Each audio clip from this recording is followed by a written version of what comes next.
can do so many things with scissors that I can't do with anything else. In fact, if you were to count how many scissors I own, you would probably be appalled.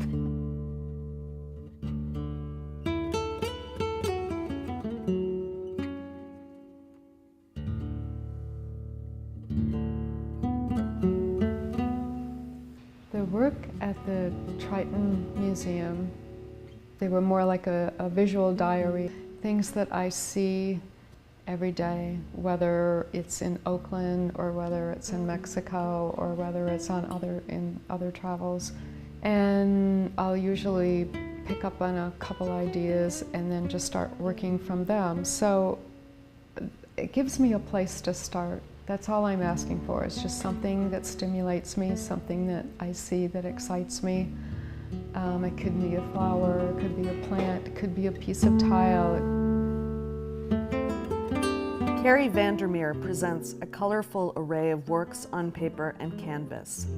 These lively, organically derived compositions weave visual stories and myths, amorphous, like the wispy memories of elusive dreams.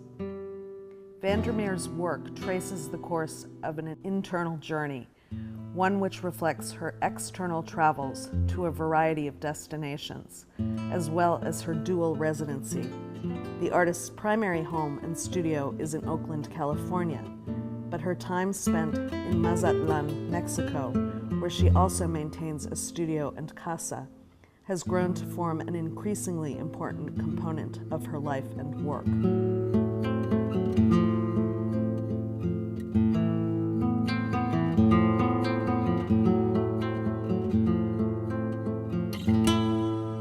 And sometimes one piece of fabric or one piece of something can, I can go, wow, I really like that. I know exactly what I want to do with it. And I'll start a whole painting just with that one item that someone brings me. Or maybe I'll find some fabric that has some stripes in it that I really like those particular stripes. I really like the colors and maybe the look of them not being, the fabric being new, the fabric maybe being more from the 50s and 60s. So I'll start working with usually one element, and then I'll start seeing what else I have in my studio that works together to start building, building a composition and building different materials and textures together. So sometimes I'll find things like doilies or just odd bits of fabric, and like I said, attach them and then start working with paint and the backgrounds. And then of course I'm thinking about the different colors, how they work together and their relationships. And it's all about balance and bringing things forward, bringing things back. And of course, if you change one area up here, then you've got to change this area down here. And sometimes the part that you love the most, you have to get rid of because it isn't working with the rest of it.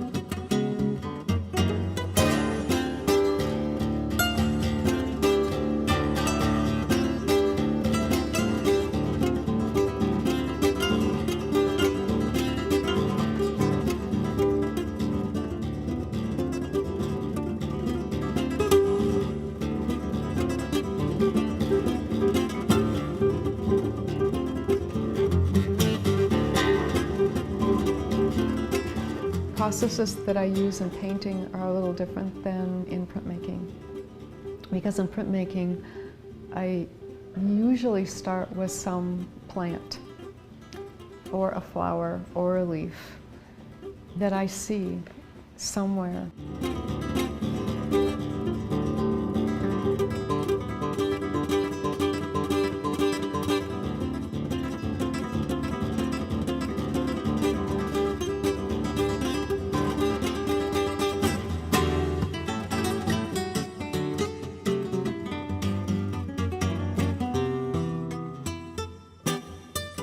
I make all these stencils out of acetate. They're clear acetate so I can see through them. And I started accumulating them so much that I thought I've got to organize these things because they're taking over my life. I had them everywhere. And so I bought this IKEA cabinet, and of course they're in there, and they're all organized according to very obsessively, like flowers and circles and grids and things like that. What I'm looking for is a happy accident. That's how I think printing is different from painting. There's things that happen in the press by squishing the inks and squishing the stencils and the plant materials together. Things happen that you can't really plan for. Oh, that's unfortunate. This is not one of one of my better pieces. So what I'll do is I will let this dry, and then I'll paint on it, paint on top of it.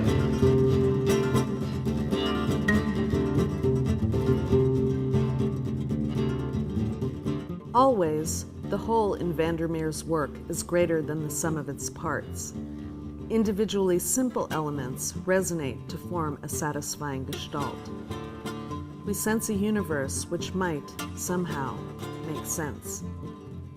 Disliking the pretentiousness and hypocrisy of much New Age thought or lofty spiritual trendiness, her work, like her life, is infused with grassroots humanism, a respect for other people and creatures which is deeply felt and genuine.